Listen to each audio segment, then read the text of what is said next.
All right, today I'd like to welcome Andre Bisson to the show, to the Blues Tribe. Thank you very much for coming on to the show. Thanks for having us. Fantastic. So, new album out. Yeah. Came out a couple of months ago. Yeah, in September. Left with the Blues. Left with the Blues. Yeah. So tell me a little bit about this album and maybe what kind of a sound you were looking for with this album that was maybe different from the previous five. This one was a bigger production, I guess, a kind of album.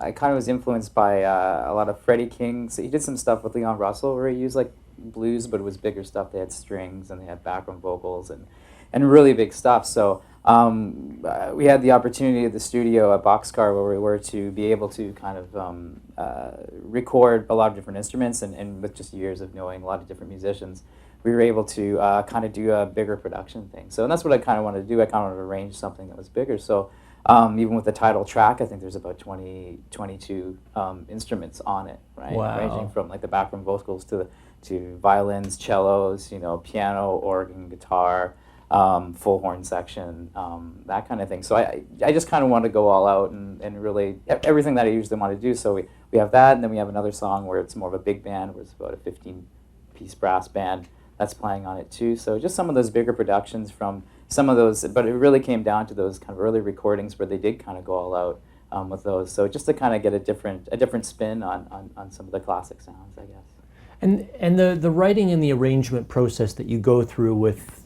all these different instruments and different sections, how do you piece that together? Sometimes it starts with the arrangement or the idea. Like I usually essentially write the song, or at least most of it, or part of it.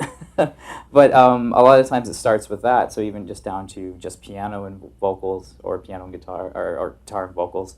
And then I just kind of start working with that. So, get your rhythm section together and what they're doing, and then kind of build from there. So with certain tracks, it was that. So it was build with the rhythm section to have it, and then the horn section, which I'm more comfortable with.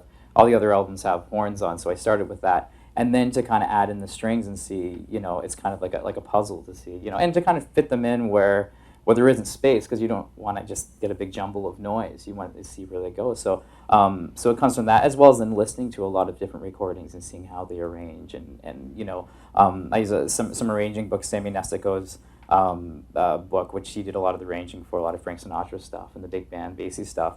Has a great book on how to write for strings and how they work with double stops and things like that. So it was fun just to kind of learn about that and kind of see it kind of all come together. And scary at the same time, because you're kind of writing it out, and in theory this should technically work, right? But you don't know until you're kind of in the studio going, okay, let's add this and let's add that, and you try. And when you're practicing this stuff, we didn't practice it with a 20-piece band. We practiced it primarily with the rhythm section and a horn section. So you're kind of, even when you're talking to the musicians, they're going, there's a lot of space here. You're saying, oh no, there'd be horn, or there'd be strings doing something there, like kind of like trust me on this or that, as you go. So, but it ended up working out well, and we were all really happy with the product. So you said this is number 6. We're going all out. Yeah, which is just something different. Like you said, we had done a lot of records, and always have at least a 4-horn section, right? I've always really been big into horns, but I found after arranging for those albums with the 4 horns, I said, like, let's keep the 4 horns, but let's try, I just wanted to try something different and see like how could this, will it work? I don't know, right? Yeah. So it was kind of nice we had the opportunity, and nice to have the time in the studio and with the arranging skills able to kind of put this together, as well as just picking the right musicians. And that was a lot of fun too, because you had a lot of great friends and great musicians kind of come in, for a couple hours here or there. And it was really nice just to finally get all these people who I've always really admired and respected over the years, to actually get them on the album, and the positive energy was really good. So the credits are long. Yeah. It took a while to fit them all in on the album. Yeah, it's the whole backside, I think, of the CD. All the different musicians. So. Now you have there's a Motown sound that kind of permeates through a lot of your music. Mm-hmm. Where did you get introduced to Motown? It's probably, I think it was around when I was about 16. I was playing with a band, and it was the bass player of the band who said, he gave me he burned me a CD, and he said, he's like, you should listen to this. I think it's, I think you'd be really good at it. I think you'd like this music.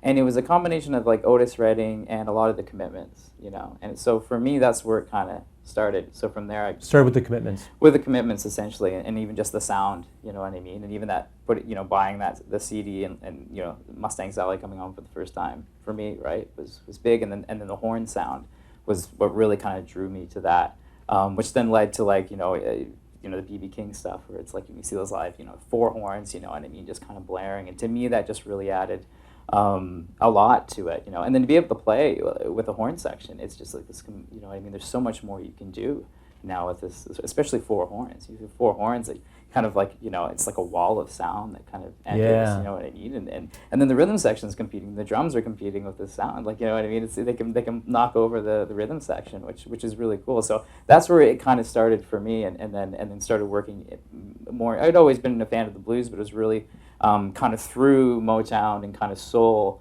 that I kind of went backwards and then kind of went into more of the blues and that stuff with the big horn stuff, which I was always a fan of.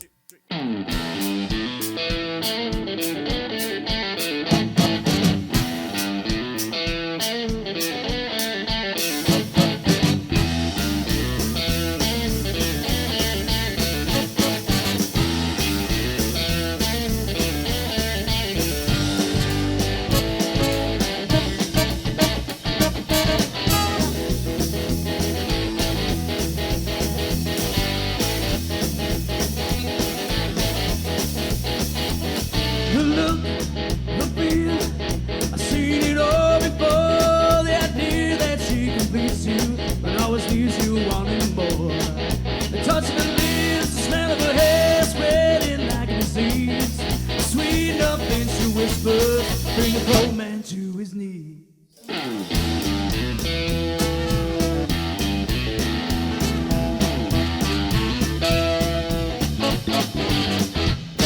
The glance inside is how it all begins. The small doors of your past come crashing to an end. The way she laughs, innocent eyes, and feeds your self-control. Once you let your guard down, steal your very soul. The honeymoon is over, you begin to realize that the things she's done has made you feel so blind. You never second chances, thoughts you were might have been. Just forget about the life you left behind, living on borrowed time. Oh yeah.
So one time you said that you create and write music through the eyes of a listener. What do you mean when you say that?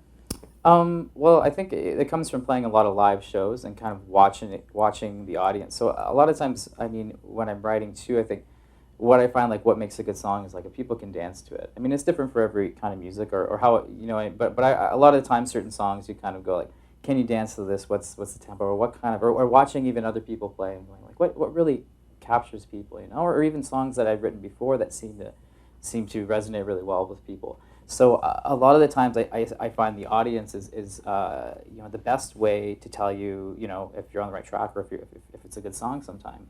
Because if we start a song and kind of everybody automatically kind of gets up and is dancing and you know what I mean, and it works well, then you're on the right track. But if they get up and they're kind of awkward, sometimes it's kind of okay, back to the drawing board. So sometimes, so an element of the writing is to kind of think of the audience that you want to appeal to, and kind of seeing so many live shows and going, every time we play this song, people seem to really just love it. You know what I mean? So let's try to get a song with what is it about that song? You know what I mean? Is it the drums? Is it the bass line?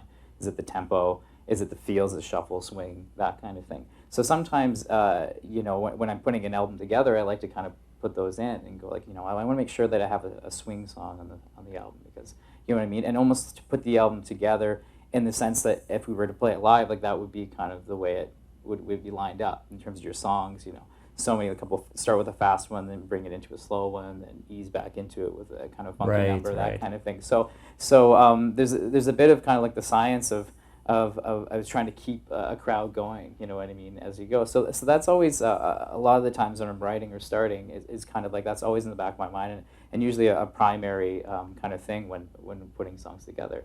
I mean, not always. Sometimes you'll have those songs that are more of a listening song, right? But I do try to put songs on like that, and a lot of times those are the songs I like too, right? So a lot of artists say that they write music that they like, yeah, and they hope that their audience likes it. Yeah, and I think that's always, you always have to stay true to your own music, right? Yeah. Because I think the best thing to do is to write the music that you enjoy and then find your audience that way, as opposed to try to write things, not, in the sense where it's like, I don't really like the song, but I think, it'll be popular.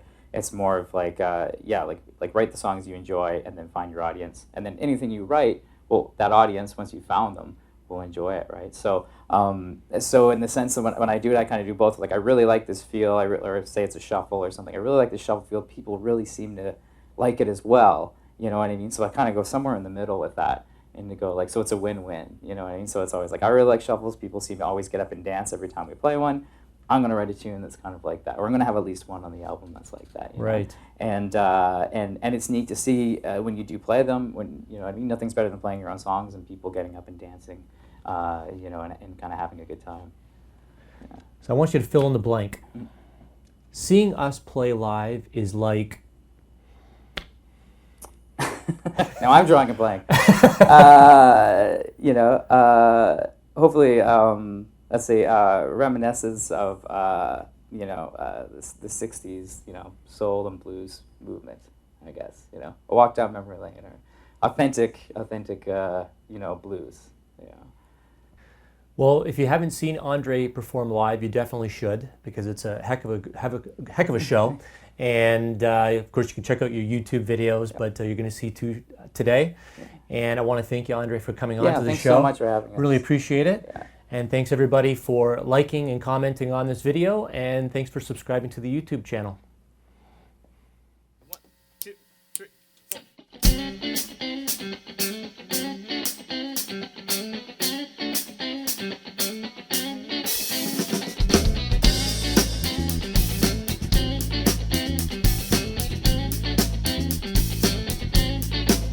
I choose a war in the muddy time.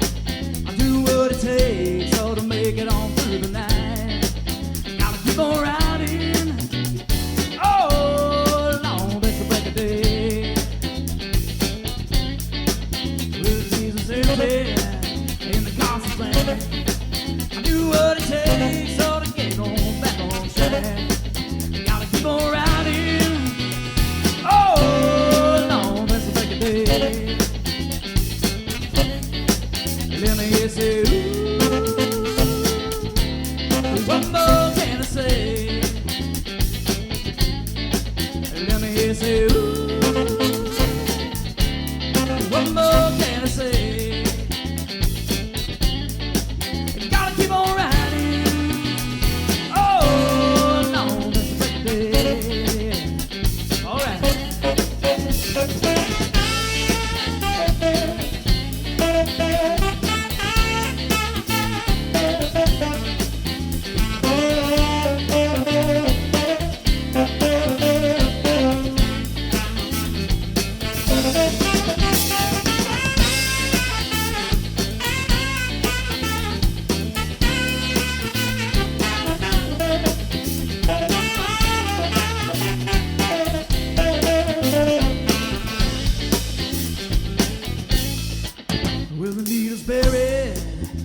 the engine's high, but I won't give up, no, I come too far to stop. I gotta keep on riding, oh, long past the break of day.